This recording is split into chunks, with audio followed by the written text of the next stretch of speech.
My name is Harry, and I live in a rural area of England. I am now 80. But this happened when I was 15 years old. I have a group of friends I've had for many years, dating back to preschool. I'll call them Luca and Tommy, for privacy. Tommy and I live in a small village where we went to school and have spent our whole lives. It's a quiet village, with mostly older people, so everyone our age naturally became close friends. Luca lived on a farm not far from the village and went to the same primary school. Growing up, we all believed in the paranormal, but I've always been secretly religious, even though my actions sometimes contradicted that. We stayed close after school and would regularly meet up to drink and mess around. One day, we decided to meet at Luca's farm. We rarely went there and thought we could play music loud and drink without worrying. Luca offered us a place to sleep in the nearby woods. He had a small camping spot set up.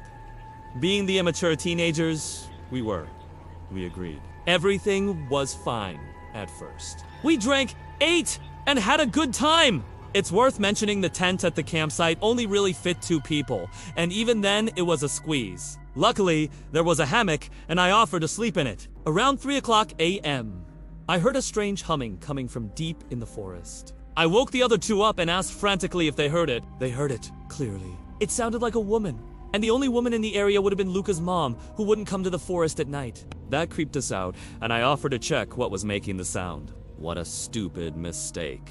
Tommy refused and stayed behind while Luca and I grabbed our phone, flashlights, and went searching. We walked for about 5 minutes and then saw something we couldn't explain. In the distance stood a woman in a white muddy dress, her hair black and long, and she seemed to glow. She was huge, easily 7 feet tall. As soon as she saw us, she turned and walked away, still humming.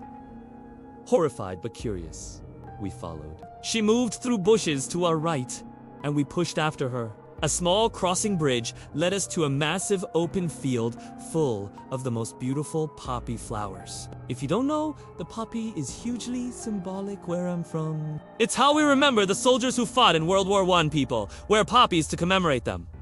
We scanned the field. She was gone. The humming stopped and a strange feeling settled over us that I can't properly describe. We followed a long path through the poppies, expecting to find her at the end. Instead, we found something incomprehensible. A tombstone in a white, muddy dress lying in front of it. The tombstone read, "In loving memory of Diana, taken from this world, too young. May her soul rest in peace, 1917. Understandably, we were horrified. We ran back to the camp and told Tommy everything. He didn't believe a word. The next morning, we told Luca's parents what we'd seen. A pale expression crossed his father's face. He said, "A woman was killed by her husband on this farm many years ago. He went off to war and came back with shrapnel embedded in his face. The doctors couldn't remove it. He went insane and one day snapped. He killed his wife in a poppy field and her body was never found." Music, my name is AK. I'm 20 years old now. I was 9 when this incident happened. It happened to me and my grandmother.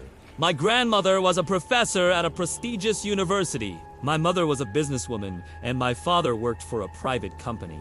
On the day of the incident, my mother was on a 3-day business trip abroad, and my father worked late into the night. My grandmother and I were alone in our 5-story apartment complex. One evening, my grandmother came home from college, holding a large hilsa fish in her hand. It was my favorite fish! So I was excited.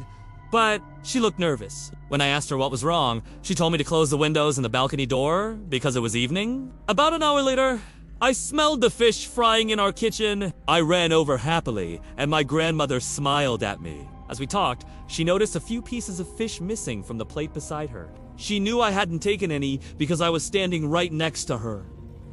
She said nothing, but the strange thing continued. Each time she glanced at the plate, more fish would disappear. She waited to see what would happen. And what happened next still makes me cry with horror. A truly black hand, a disgusting hand with dark hair, came through the kitchen window and took a piece of fish. My grandmother immediately began praying and yelled for me to leave, but I was frozen with fear. Tears ran down my face. Living on the 5th floor, I knew that hand could not be human. I began having trouble breathing, like something was suffocating me. My grandmother screamed at the black entity and asked it what it wanted. The black hand pointed at the fish.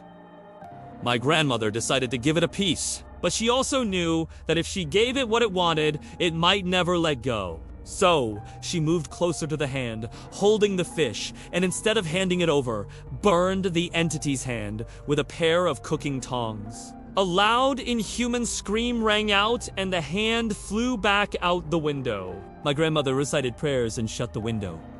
After that, I fainted.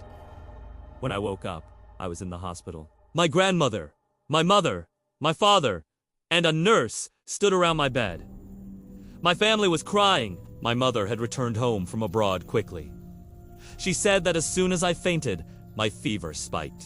I was shaking and foaming at the mouth. My grandmother had called the neighbors and taken me to the hospital. The doctors struggled to bring my fever down. I was unconscious for 3 days. Thankfully, I recovered. But that incident is still unforgettable. Hello, I'm a 16-year-old girl living in a small village in Norway about 2 years ago. My mom, my dog, and I moved into an old house. The townspeople called it a haunted house, but we didn't care. My mom didn't have much money. The house was cheap, and most importantly, we didn't believe in the supernatural. One morning, my mom left for work, leaving me alone with my dog while I got ready for school. I'm a pretty lazy kid and not much of a morning person, so instead of rushing, I usually sat in the bathroom with my dog and watched YouTube. I was sitting on the floor cuddling her when suddenly the room felt ice cold. That was strange because the bathroom was normally the warmest room in the house thanks to the underfloor heating. A chill crawled across my skin as I hugged my dog tighter, and then I felt it. The overwhelming urge to look into the hallway like someone unseen was watching me. My dog felt it too. Her ears perked and she began to growl. I slowly lifted my eyes, and that's when I saw it. A 6 ft tall, white, shadowy figure floated toward me. I froze, my arms locked around my dog. Her growls turned into whimpers, and hot tears stung my eyes. The figure drifted closer and closer until it stopped right in front of the bathroom door. It lowered its head as if staring straight at me, then slowly turned and floated directly through the locked laundry room door. I sat there trembling, unable to move.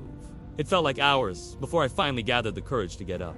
I clipped on my dog's leash and bolted out the front door, running straight to my grandmother's house down the road. When I told her what I'd seen, she just gave me a confused look and laughed. That night, I tried to brush it off. I crawled into bed, ready for sleep, when I heard it, a knock at my window. My bedroom was on the 2nd floor. Unless someone had climbed the wall. There was no way anyone could be knocking. I hesitated, then peeked out the window. Nothing. The dark stared back at me. Terrified, I ran to my mom's room. She was asleep, but I shook her awake and begged to sleep beside her. She didn't ask questions. She just let me. But that was only the beginning. Over the next few weeks, strange things kept happening. Paintings slipped from the walls. Footsteps echoed in empty rooms. And one night, while my mother and I were sitting in the living room, a knife lifted off the kitchen counter and dropped onto the floor.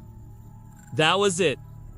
My mom had enough. We packed up and moved into my grandmother's house. She welcomed us without hesitation, and we stayed for 6 months until we found a new home. Now we've been here for 7 months. Nothing strange has happened since. At least not yet.